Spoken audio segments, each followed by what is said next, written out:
उन्हाळा म्हटलं ना की ही रेसिपी अगदी आवर्जून केली जाणारी आहे, ती म्हणजे चटपटीत अशी कैरीची डाळ. एकदम मस्त आणि झटपट अशी ही रेसिपी आपण बघूया. त्याआधी चॅनलला सबस्क्राईब केलं नसेल ना तर चॅनलला सबस्क्राईब नक्की करा आणि व्हिडिओ पूर्ण बघा.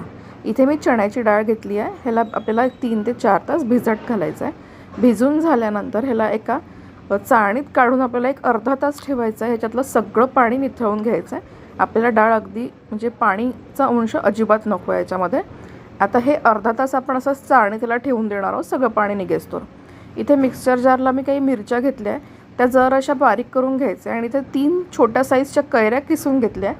आता एवढी पूर्ण कैरी मी घालणार नाही आहे, अंदाजाने आपल्याला हे घालायचं आहे. आता हे मिरच्या बारीक करून झाल्या. आता आपण याच्यात डाळ टाकूया आणि डाळीमध्ये अजिबात पाणी घालायचं नाही आहे आपल्याला. ह्याला असंच ड्राय बारीक करून घ्यायचं आहे. एकदम असं पूर्ण बारीक सॉफ्ट नाही करायचं, थोडंसं रफ राहिलं तरी चालतं, पण खूप रफनेस नको आहे आपल्याला याच्यामध्ये. तर हे बघा, अशा पद्धतीने आपली ही डाळ बारीक करून झाली आहे.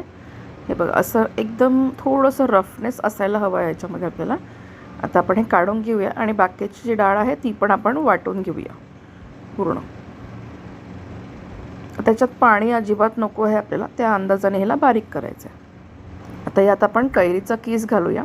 आता जो कैरी किसून घेतली होती त्यातला थोडासा मी याच्यात घातला आहे, जवळपास एक अर्धा घातलेला आहे. आता याच्यात चवीनुसार मीठ घालायचं आहे आणि आपल्याला ही डाळ आता मिक्स करून घ्यायची आहे. मिक्स करून झाल्यानंतर ना थोडीशी चव घेऊन बघायची, आंबट प्रमाण किती आहे, कारण आपल्याला ही डाळ जरा आंबटसरच हवी असते. तर ह्याच्यामध्ये ना एकदम आंबटहाण अशा कैरीचा वापर करायचा आहे आपल्याला. तोतापुरी वगैरे करू नका, कारण ती आंबट फार नसते, मग त्या डाळीला मजा नाही येत खायला. आता याला आपण एक फोडणी करणार आहोत.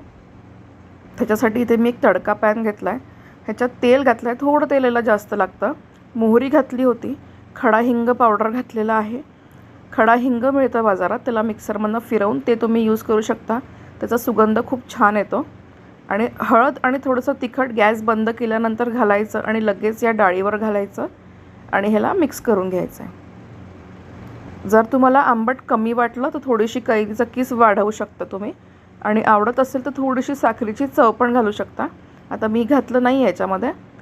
आता बघा, अशा पद्धतीने आपली ही कैरी डाळ बनवून तयार झालेली आहे. हिला चमचेने नाही खायचं, हिला ना हाताने खायचं, बोटाने. खूप मस्त वाटतं हे खायला आणि एकदम मस्त अशी आंबट तिखट सगळ्या पद्धतीच्या चवी याच्यामध्ये आहे. सो रेसिपी नक्की ट्राय करून बघा. व्हिडिओला लाईक करा आणि चॅनलला सबस्क्राईब करा. थँक्यू.